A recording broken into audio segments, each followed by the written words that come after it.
tahu. Dan mumpung ya, sekarang kita juga ketemu sama coachnya, sama ahlinya juga. Jadi kita akan langsung aja ngobrol bersama dengan Coach Andrianto. Selamat Halo, sore. Welcome to Detik Sore. Sore, Coach. Ya, thank Ini you banyak udah banget undang. yang harus kita klarifikasi, Coach. Iya, Bener. boleh. Coach, kalau mau diangkat Angkat, atau iya, biar dibuat agak dekat nyaman, gitu. boleh Punten, Coach. banget.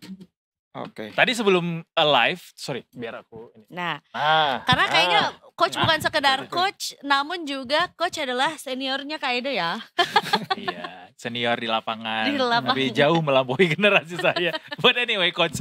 Tadi sebelum kita on air, ini ya, sempat ngobrol-ngobrol bahwa ternyata kata Coach Andri tuh banyak yang salah ternyata di media sosial tuh orang ngajarin apa teknik berlari atau apapun itu yang berkaitan dengan itu, dari mana itu Coach bisa lihat begitu, Coach?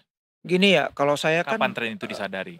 gini ya, ini semakin maraknya sosial media kan seringkali sorry to say ya, saya mesti ngomong gitu loh. Bahwa memang banyak orang posting itu ya ya mungkin cari engagement, cari Oke, sensasi iya. gitu ya. Karena memang kalau ngomong-ngomong yang bener-bener mesti diomongin kan kadang-kadang ya engagement-nya juga kurang gitu loh, Iya, kecil. betul, bener sih, Coach. Gitu loh. Makanya juga kita sebagai pelari mesti harus bisa nyaring-nyaring nih, gitu loh, informasi yang ada di sosial media. Meskipun informasi itu berasal dari katakanlah misalnya ya, dari dunia barat misalnya gitu loh. Itu juga nggak selamanya benar gitu loh. Gitu loh. Ya sampah ini kan bisa datang dari mana aja gitu loh, nggak Iya. cuma di Indonesia doang, tapi dia bisa dari mana-mana gitu. Saya nggak mau nunjuk pihaknya, tapi paling nggak kita sebagai pelari gitu harus pandai-pandai lah menyaring mana yang bisa kita pakai, mana yang nggak. Jadi setiap kalau saya dari dulu ya, karena saya kan juga hobi membaca gitu ya, dari zaman masih kuliah. Itu saya tuh setiap membaca buku atau membaca apapun, saya menjaga jarak. Gitu. Saya mesti curiga siapapun yang menulis buku itu. Gitu loh. Ini benar nggak sih gitu loh.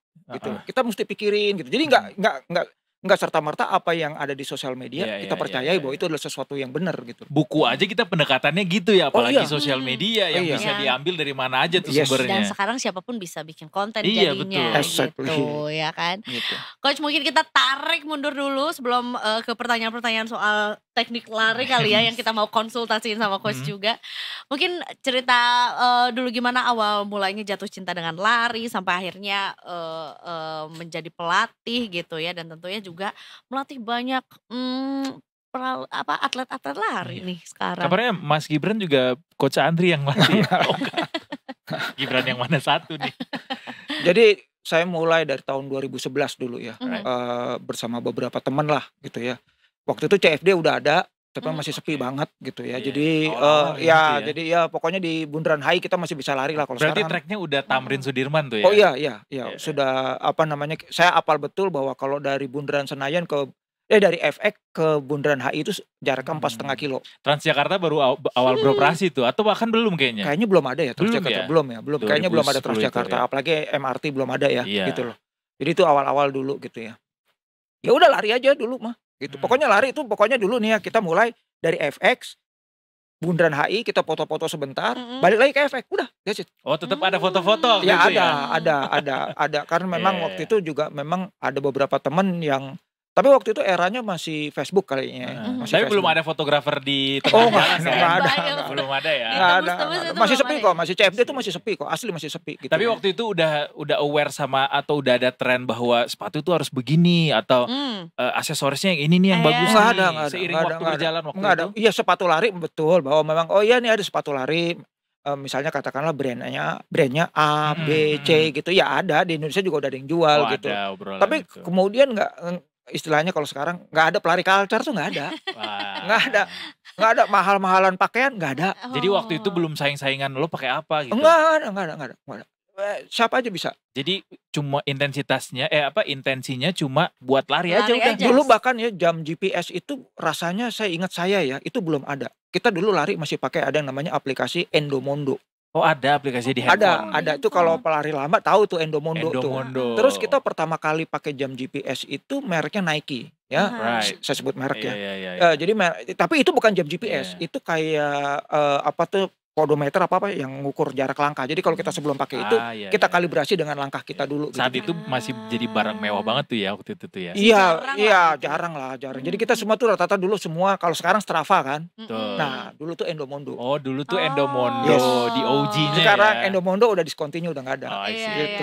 Jadi nggak ada tuh adegan-adegan buka kulkas habis gitu muncul Strava-nya juga nggak ada. Even untuk diposting di Friendster juga enggak. Enggak ada. Waktu itu kan udah ada media sosial, Coach. Waktu kita waktu itu hanya posting, oh iya kita lari bareng nih, foto di Bundaran HI. That's it. Enggak ada kita ngomong, pesekian, finish, enggak ada. Postingnya di Friendster waktu itu? Enggak, di udah Facebook. Oh, udah Facebook. Ini kejadulan mundurnya nih. Enggak, waktu itu juga ada sih Friendster, ada. Deh. Tapi kayaknya mungkin enggak deh. Friendster, Foursquare, Foursquare, Path ya, gitu ya. Termasuk juga salah satu yang aku sadari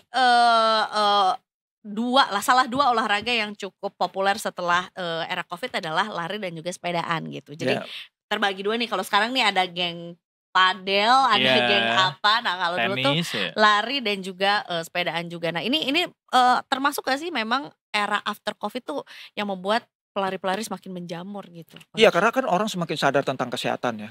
Ya secara kasarnya orang takut sakit, orang takut mati, gitu aja sih sebetulnya kan. Padahal justru itu yang paling dekat sama kita ya, Coach ya. Wah, luar biasa. Tiba-tiba jadi obrolan. Gitu. Jadi kan itu apa namanya? Jadi orang tuh semakin sadar tentang kesehatan. Makanya orang menjamur, lari gitu ya. Dulu misalnya ya awal-awal saya lari atau katakanlah sebelum COVID era gitu ya. Saya lari di daerah rumah saya itu paling ketemunya bapak-bapak, orang-orang tua yang jalan kaki. Benar. Nggak ketemu orang lari, praktis nggak ketemu. Sekarang itu semuanya. Iya, semua bermunculan. Ya nggak apa-apa sih, saya bukannya kemudian kok sekarang jadi norak sih banyak. Nggak juga gitu. Jumlah pelari kita tuh masih jauh lebih sedikit misalnya dibanding di US gitu ya. Contoh ya. Peserta maraton di Indonesia ya, peserta maraton itu di Indonesia itu mungkin sekitar 800 sampai 1000, 2000 mungkin ya. Full maraton ya. Kalau kita lihat New York Marathon kan udah 55.000. Dan juga kayaknya kalau di sini event lari mungkin tiap minggu, tapi di sana mungkin bisa tiap hari ya. Oh iya, sebelum COVID itu saya pernah membaca datanya bahwa dalam 1 tahun itu ada 1.100 maraton di Amerika. 1.100 maraton loh ya, full maraton ya. Ini USA ya? USA. Itu selama 1 tahun tuh ada 1.100. Wow. Gitu ya. Dia terbanyak tuh ya Coach di negara lain. Iya, gitu. Itu kita belum gabungin yang half marathon, 10K, 5K gitu. Fun run. Belum. Belum disatuin. Kebayang nggak? Ya? Ada sih kan harusnya ya. Nah dulu zaman pertama kali saya dan juga beberapa teman lari, itu kalau kita mau ikut lomba lari 10K mesti ke Singapura. Oh di sini belum ada? Nggak ada. Lalu kemudian beberapa teman saya mencoba untuk membuat lomba lari dengan sponsor-sponsor bank segala macam. Dan pertama kali lomba lari yang ada di Indonesia misalnya, kita dulu nggak dapat medali. Apa dong dapatnya? Ya kalau dulu Makasih. enggak dulu yang termasuk lama itu ya misalnya kalau kita lihat misalnya event Bank Mandiri dulu pernah bikin. Itu ya paling cuma dapat kaos, tapi nggak dapat medali. Jersey itu dikasihnya. Ya jersey, tapi jersinya kayak gitulah. Oke. Ya pokoknya seadanya lah. Oke. Awal mula, jadi karena belum memang pakai medali ya. Trennya belum ada tuh gantungan lemari medali. Enggak ada, belum. Dijual kayak sekarang juga. Dan itu pun baru akhirnya jadi apa? Rame baru setelah COVID ya. Sebelum COVID pun belum seramai itu ya. Belum. Jadi ya kalaupun lomba lari dulu setahun masih bisa dihitung pakai jari ya. Sekarang berapa total Coach kalau boleh tahu ada datanya? Wah sekarang udah ratusan. Saya udah nggak ngitungin ya sebelum maraton. Oh full maraton belum banyak. Kita maraton aja masih terpusat di Jawa kan. Iya sih. Karena memang kan ya suka nggak suka 60% penduduk kan ada di Jawa. Betul. Gitu, sekitar itulah ya gitu ya. Jadi belum ada yang di luar gitu loh. Tapi akhirnya dari pelari hobi gitu ya, membuat komunitas sampai akhirnya sekarang menjadi coach juga kan so much to take gitu. Gimana ceritanya sampai akhirnya kayak oke, kita jadikan ini coach gitu. Iya, awalnya kan ya saya juga dulu punya bersama teman-teman mendirikan komunitas gitu ya. Lalu kemudian saya terpaksa oleh keadaan quote and quote untuk memimpin komunitas itu. Oke. Ya, lalu kemudian saya harus membuat program lari. Ya pada waktu itu tahun berapa? Itu sebelum Covid. Sekitar 2016 2018 kayaknya gitu ya. Mungkin 2016 ya. Ya udah dari situ. Lalu kemudian saya memang tipikal orang yang suka membaca, mendalami sesuatu gitu loh. Dulu waktu saya hobi bola juga saya kerjanya bacain literatur tentang bola gitu, sepak Apa bola. klub kesukaan Oh coach? macam-macam, dulu ada Oh. Manchester United, ada Aduh. Lazio, ya zaman dulu. Oh, Pavel Nedved di Lazio dulu ya. Oh iya, Lazio, Iya, ada itu justru lebih kemudian jadul dari itu. ada AS Roma juga saya Iya, suka. iya. Oh macem-macem, bisa-bisanya suka Lazio tapi juga suka AS Roma. Oh iya, karena sama-sama di Roma. Dan dulu saya pernah berpikir mungkin saya suatu saat pensiun di Roma kali ya. Supaya saya bisa nonton Lazio dan AS Roma gitu. Gitu loh. Nah, Jarang-jarang nih suka Lazio juga suka AS Roma. jadi Terus gimana coach? jadi lalu kemudian saya mendalami tentang lari. Ya, Hmm. mendalami, membaca banyak buku, segala macam, banyak majalah, literatur, semua saya lahap lah Oke. pokoknya. Gitu ya. Tentu saja melewati proses yang namanya trial and error. Di mana-mana semua orang akan melewati fase itu gitu ya. Nah, sampai kemudian pasca Covid saya kemudian serius dan kayaknya saya perlu sertifikasi gitu loh. Karena di Indonesia tuh hal-hal kayak gitu, hal-hal yang sifatnya formalitas tuh menjadi penting gitu loh. Iya. Sebetulnya sertifikasi itu lebih kepada apa ya, ilmunya saya udah punya gitu loh. Iya. Gitu. Cuman apa namanya, saya hanya formalitasnya aja buat gitu. legitimasi ya. Yes, gitu. Udah gitu aja sebetulnya. Nah, memang terakhir kali itu memang kayak mungkin kayak blessing in disguise gitu ya. Saya memang kerja bantuin teman saya punya perusahaan kelapa sawit. Kemudian dia join sama BUMN Thailand.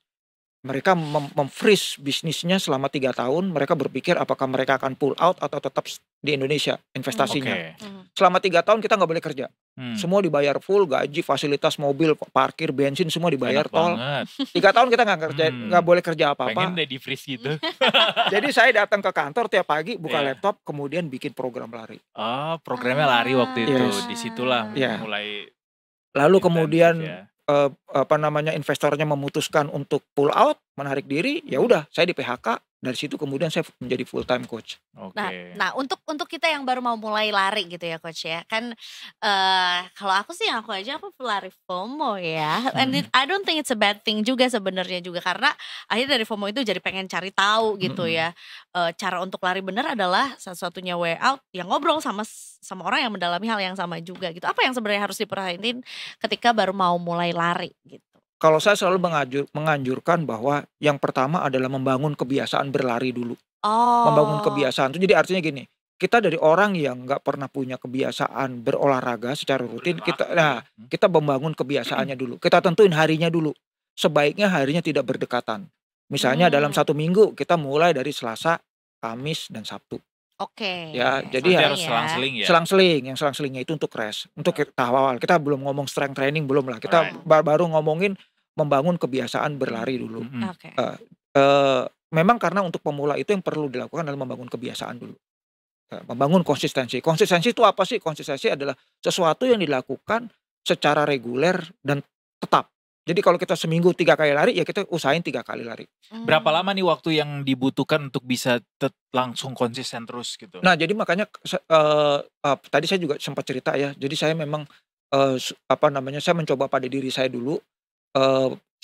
Suatu hari saya mencoba untuk saya melakukan the training. Jadi saya nggak melakukan olahraga sama sekali, lari ya. Lalu saya kemudian memulai olahraga secara bertahap, gitu. Saya menganjurkan untuk beberapa pelari memulailah dari waktu dulu.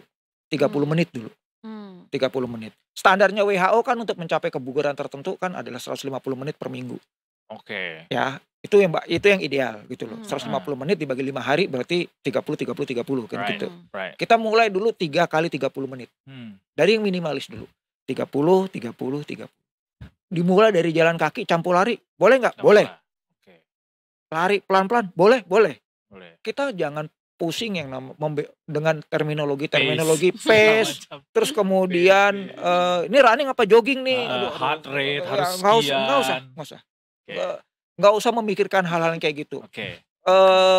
Nggak punya jam GPS gimana? Nggak apa-apa, pakai handphone aja lihat. Oh saya start dari jam 6 berarti saya mesti selesai 6.30. That's it. Dibuatlah sesederhana mungkin, jangan dibikin yang menjadi rumit gitu. Ya. Kebiasaan itu dulu yang dibentuk ya. Nanti 30 menit 30 selama 2 minggu. Minggu ketiga boleh tambah jadi 35. Kamu kebayang nggak? Suatu saat kamu bisa lari 60.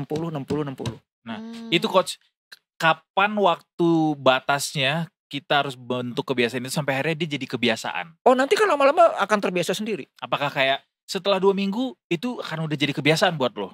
Maksudnya itu tergantung. kalau nggak pakai itu, kalau nggak melaksanakan itu, kayak hari tuh beda aja gitu, kayak ada yang kurang gitu. Gini, lari itu memang gampang membuat candu orang ya. Karena apa? Karena pada saat setelah selesai berlari, tubuh kita tuh mengeluarkan hormon endorfin atau hormon kebahagiaan. Yes. Itulah yang disebut namanya fase di mana running high. Running high itu kayak orang, sorry itu saya kecanduan narkotika gitu ya. Iya. Itu Aduh, kan iya kayak lagi. ya itu orang merasa kok happy ya gue. Iya. Gitu.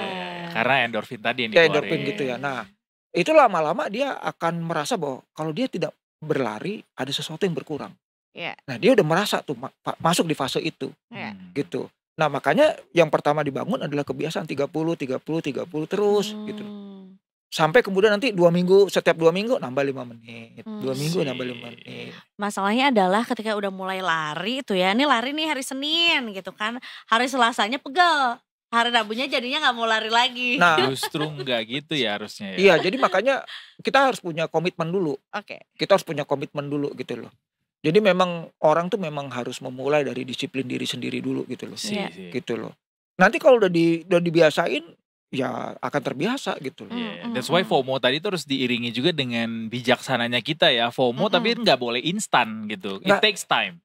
Iya, semua apalagi di dunia lari nggak ada yang instan ya. Iya tuh. Itu semuanya berproses kok, lama. Nggak ada yang instan. Itu butuh waktu yang lama. Gini ya, saya selalu bilang sama orang ya, kalau kita mau bikin mobil atau motor kita kencang, cepat gitu ya. Kita bawa motor atau mobil kita ke bengkel sambil bawa duit.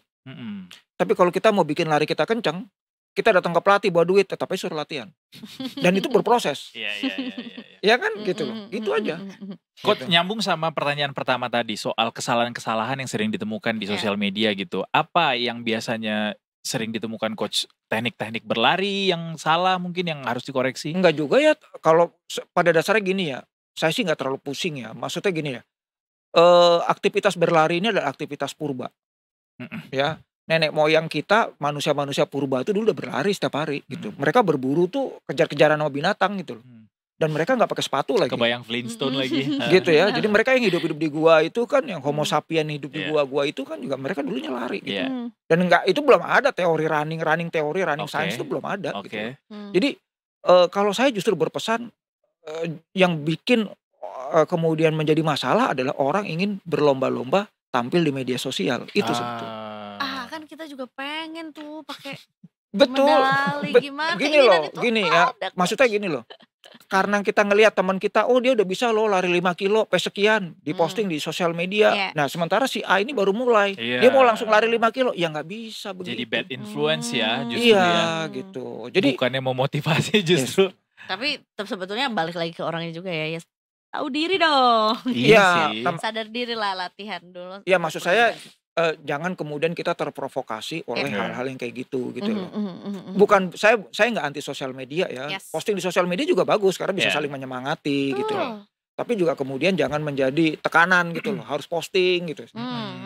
Gitu. Berarti gimana cara mengukur progres lari secara sederhana gitu ya? Selain tadi mungkin mengatur jadwalnya juga, terutama juga untuk kaum pekerja yang artinya ya harus diakui juga bahwa jam olahraga adalah waktu sisa kita dari bekerja gitu. Justru dibalik, bukan waktu sisa, waktu awal. Oke. Waktu yang disisihkan justru. Iya, gini kan sebetulnya kita yang membuat waktu. Oke. Wow. Iya dong, kan waktu itu kan di dunia ini kan nggak ada yang waktu sudah tersedia memang Coach. Iya kan 24 jam kan. Kita mau manage kan. Saya tiap hari kerja dari jam 4 jam 5 pagi sampai jam 9 jam 10 malam. Tapi saya bisa tetap berlari di pagi hari. Jadi kalau saran saya, mulailah berlari di pagi hari. Kenapa di pagi hari? Karena kan aktivitas kantor belum mulai. Betul. Kalau kita ngomong kantor secara umum 9 to 5 ya, beda sama jurnalis ya. Kalau jurnalis kan kadang waktunya agak ngacak ya. Tapi itu pengecualian gitu, itu pengecualian. Tapi kalau orang kantoran kan dia mulai katakanlah jam 8 jam 9. Dia bangun lebih pagi, lalu kemudian dia berlari 30 menit loh cuman.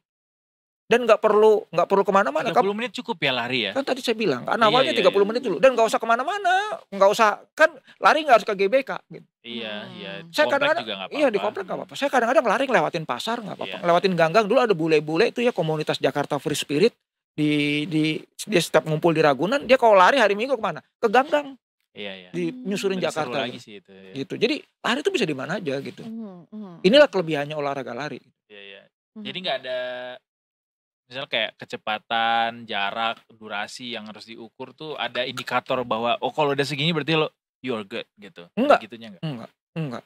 Jangan mengkotak-kotakan itu Enggak. ya. Ya iya, makanya kan kalau saya bilang kan tadi ditanya ya, gimana sih ngukurnya bahwa kita tuh udah mengalami improve. Sekarang gini, pasti pada saat pertama kita lari itu kita akan merasa tubuh kita lebih capek. Lalu lari kedua, lari ketiga, lari keempat dan seterusnya itu tubuh kita sudah mulai resisten terhadap rasa letih. Jadi namanya istilahnya kalau di dalam praktis itu disebut fatigue resistant, kita udah meningkat. Endurance kita udah mulai terbentuk, daya tahan tubuh kita udah mulai terbentuk. So that's why orang yang tadinya awalnya lari 30 menit lama-lama bisa lari 1 jam. Orang yang awalnya 5 kilo larinya 40 menit lama-lama bisa larinya menjadi 16 menit misalnya. Berarti pelari-pelari ini terbiasa menahan rasa sakit ya coach ya? Iya. Apapun itu bentuknya ya. Apalagi kalau maraton ya. Sakit dalam pengertian positif ya, bukan sakit dalam pengertian pain yang nyeri gitu ya. Dalam pengertian cedera bukan ya, tapi memang lari itu kalau tapi kita di level kompetisi ya. Kalau di level latihan ya pilih yang nyaman lah. Batasnya apa sih coach? Ini udah bahaya nih lo, lari jangan diterusin lagi gitu. Kalau saya selalu bilang bahwa ketika kita mengalami nyeri di dada sebelah kiri, karena ini kan jantung kita ada di sini, satu. Yang kedua mata kita udah mulai kunang-kunang. Oh kunang-kunang tuh ya. Udah mulai kunang-kunang, lalu kemudian nafasnya berat. Nafas berat tuh dalam pengertian kita udah mulai agak sesak nafas ya. Apalagi terutama disertai dengan rasa tertekan di dada sebelah kiri. Stop. Langsung kalau bisa ke dokter. Itu arus tiga-tiganya atau salah satu dari itu? Salah satu. Jadi apalagi kalau misalnya pada saat lari kita nyeri, pada saat kita stop kita hilang nyerinya. Itu mesti curiga. Asupan sebelum lari coach. Saya sering nih mau mulai nge-gym misalnya, terus karena saya intermittent fasting, jadi di pagi tuh nggak ada makan, tapi udah mulai olahraga tuh di jam segitu. Nah, apakah ada anjuran gitu bahwa mendingan konsumsi ini deh biar aman gitu? Kalau kan gini ya, ini kan ada praktek dalam dunia lari itu kan bermacam-macam gitu. Apakah bisa orang puasa intermittent fasting lari? Saya sering kok. Saya kan tempo hari juga intermittent fasting gitu. Dalam rangka mencoba gitu ya. Nggak apa-apa lari gitu. Cuman kalau untuk orang yang baru memulai, saya sarankan kalau sebelum lari 1 jam sebelum lari makan pisang, pisang Cavendish gitu ya, atau pisang Ambon, atau pisang Mas lah, atau apapun, atau roti. Itu telur gimana coach? Telur kan protein, kita butuh karbohidrat. Dan Dan kalau roti jangan pilih roti gandum, rotinya mesti roti putih. Kenapa roti putih? Karena roti putih itu karbohidrat sederhana, lebih gampang dicerna oleh. Jadi lebih cepat jadi energi, lebih cepat jadi gula gitu loh. Kalau roti gandum kan dia lebih kompleks ya. Pisangnya 1 cukup. Jangan sesisir juga. Kenyang dong. Terus jangan jadi pisang goreng juga. Jangan terlalu dekat dengan waktu berlari. 1 jam sebelumnya. Ya, diusahakan 1 jam. Nanti kalau udah terbiasa dia bisa 30 menit sebelum lari juga bisa. Gitu loh. Seperti itu. Next lagi nih seputaran pelari FOMO. Sorry ya. Let's go. Persepatuan nih coachnya. Karena kayaknya sekarang ya tadi balik lagi juga zaman coach awal mulai lari juga nggak ada tuh tren-tren sepatu yang punya teknologi inilah, ada karbon apalah dan segala macam ya. Sementara sekarang kita dihadapkan dengan pilihan yang banyak banget gitu. Gimana nih coach? Saya selalu bilang bahwa sepatu lari terbaik adalah sepatu yang paling nyaman kamu pakai. Gitu. Ya kalau untuk pelari pemula atau pelari yang baru memulai lari, sebaiknya tidak memakai sepatu karbon. Gitu. Gunakan sepatu karbon hanya untuk satu, latihan kecepatan. Ya kalau dia sudah bisa berlatih kecepatan, atau yang kedua untuk berlomba. Dengan saran saya sih kalau misalnya pace-nya udah cepat ya. Misalnya katakanlah udah pace 5:10, 5:20 atau 5:30 oke lah. Tapi kalau misalnya masih 6 lebih saya saran loh ya, ini bukannya boleh nggak boleh ya. PES 12 masih jauh nih. Loh saya itu sekarang lebih sering lari pakai sepatu non karbon loh. Karena lebih nyaman di telapak kaki. I see. Karena kalau sepatu karbon itu bawahnya kan ini stiff ya, kaku ya. Dan kalau kita strength trainingnya tidak baik, maka kita gampang lelah betis kita. Gitu. Jadi pilihlah sepatu yang paling nyaman. Betul. Dan juga kaos kakinya juga ya. Ya kaos kaki. Ya kalau biasanya kaos kaki itu bikin blister. Blister tuh luka. Lecet ya. Lecet. gitu loh. Kalau yang kurang baik gitu loh. Jadi Gitu. bukan tergantung merek ya coach ya. Bebas lah kalau itu sih. Kalau merek pilihan lagi. Pilihan. Coach, ini ada pertanyaan juga nih dari netizen. Untuk pelari pemula mengatur nafas ketika lari supaya nggak ngos-ngosan adalah yang cukup sulit untuk pelari pemula. Dalam dunia lari dikenal dengan VO2 max. Gimana caranya ningkatin supaya stamina dan nafas kita kuat? Gini ya, namanya juga orang baru mulai gitu ya. Jangan Santai, semuanya bro. jangan semuanya mau langsung buru-buru bisa gitu loh. Bagaimana cara meningkatkan supaya nggak ngos-ngosan? Ya latihan. Iya sih, Gitu. practice makes perfect. Iya, sih. ya latihan nggak ada kemudian ini nih kalau pakai ini jadi nafasnya nggak ngos-ngosan. Enggak, lo mesti latihan. Dibiasakan dulu Iya, ya. karena jantung kita tuh kan kayak otot ya.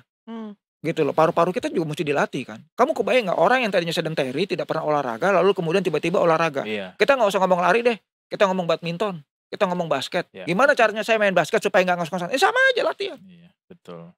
Gitu. Sampai kapan? Ya sampai nanti tubuh kamu bisa adaptasi. Jadi kalau memang pemula ngos-ngosan, it's okay. Iya dong. Iya, Namanya juga baru mulai. Nikmati itu. Nikmati. gitu ya. Iya, biarin aja. Ntar juga Namanya makhluk yang bernafas penting ya. hati-hati ya. Nanti kalau lama-lama dia juga akan terbiasa gitu. Nggak ada kan orang begitu lahir langsung kenceng. Nggak Iya ada kan sih. pasti bayi dulu merangkak jalan diajarin sama orang tuanya. Lalu kemudian ya seterusnya lah. Kalau persoalan soal dia lari baru beberapa ratus meter kemudian udah pegel gitu kakinya, itu ada solusi nggak dari apa? Kalau saran saya kalau misalnya baru lari nih ya nggak lalu kemudian pegel ya jalan kaki dulu. Kan tadi saya bilang ya bahwa kita tuh jangan malu gitu loh lari campur jalan karena di dunia internasional ya pelari hobi itu ada yang namanya metode run walk. Jadi lari dan jalan itu yang memperkenalkan itu salah satu editornya majalah lari Runner's World namanya Jeff Galloway. Ya dia pelatih senior gitu loh. Dia memperkenalkan metode run walk. Iya sambil lari sambil jalan gitu. Right. Jadi nggak apa-apa gitu. Jadi diselang-seling aja gitu ya, nggak mesti Iya. lari terus 30 Enggak, menit. enggak. Kalau bahkan kalau perlu misalnya dia bikin ya misalnya 1 menit lari 30 detik jalan atau 1 menit lari 1 menit jalan 1 menit gitu juga nggak apa-apa sampai 30 menit gitu.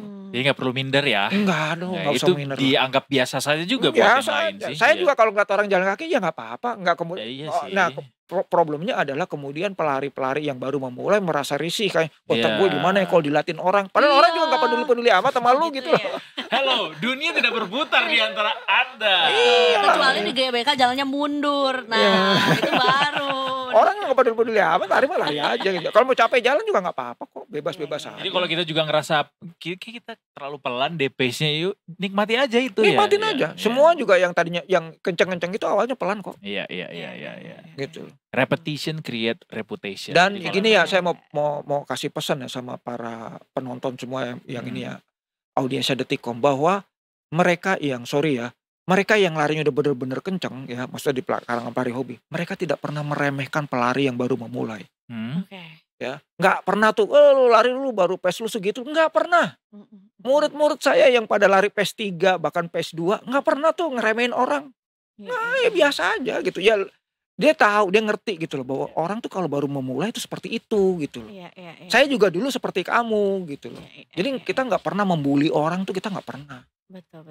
Jadi gitu. jangan takut dibully karena pace-nya Iya, gitu. yang membuli kan orang yang nggak punya etika aja. Kalau kita sih nggak pernah membuli gitu. Iya. Gitu.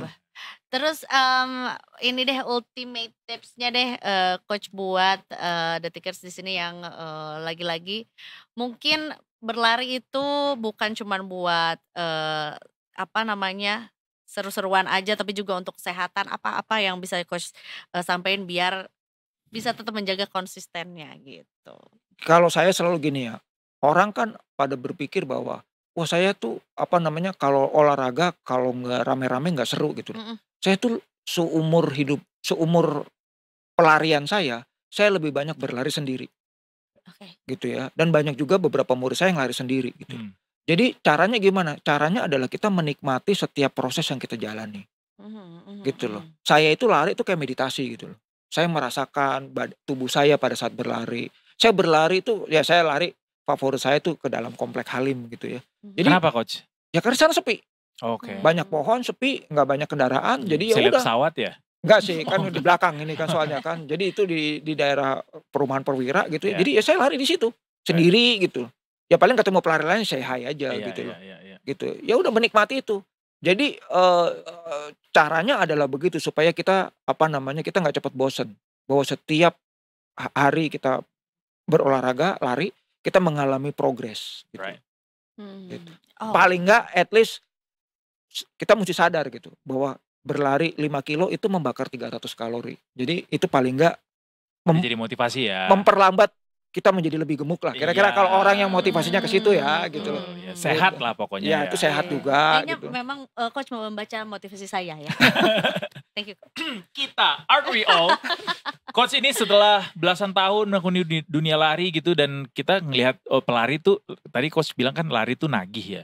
Terus banyak pelari tuh yang nyobain setelah lari di sini, lari di sana, lari di sini.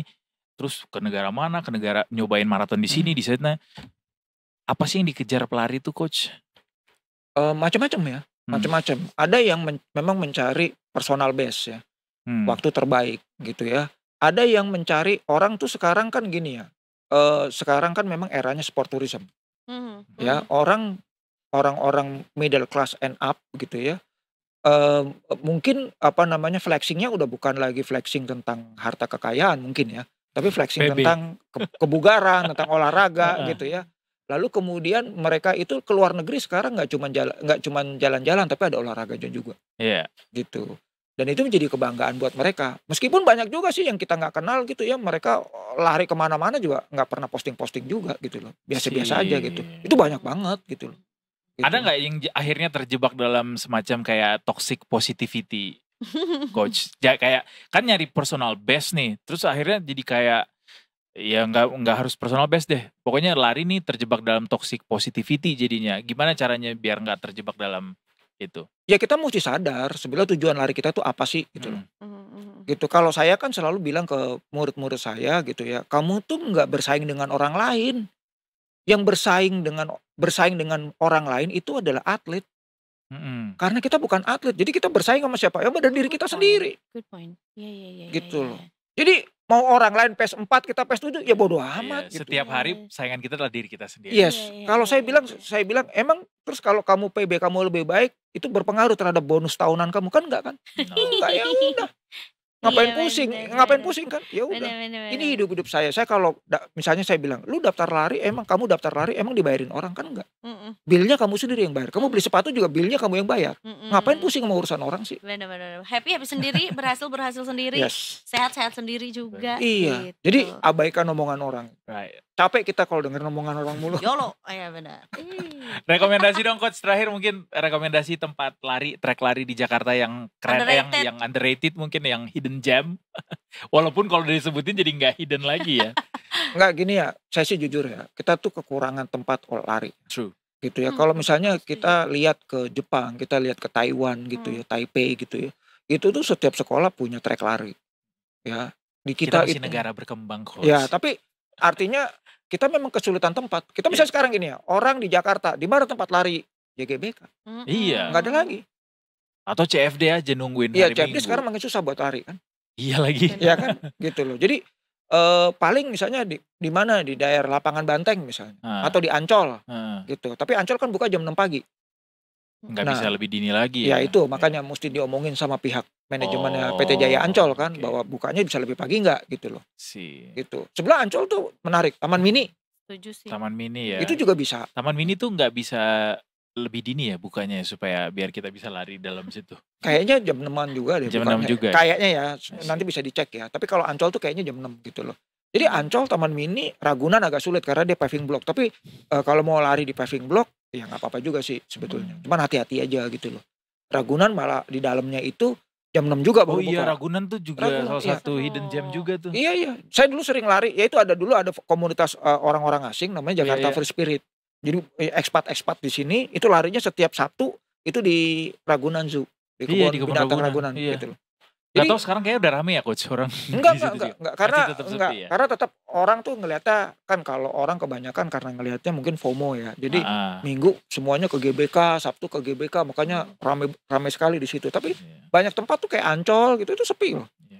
GBK tuh nggak bisa lari lagi coach. Ya udah susah. Udah padat banget tiap hari. Susah. Dan memang ya ada banyak kekeliruan. Gitu lah. Baiklah kalau gitu. Terima kasih banyak Coach, Thank you ya. menginspirasi Terima sekali kasih banyak Coach Makasih. Andri. kita biar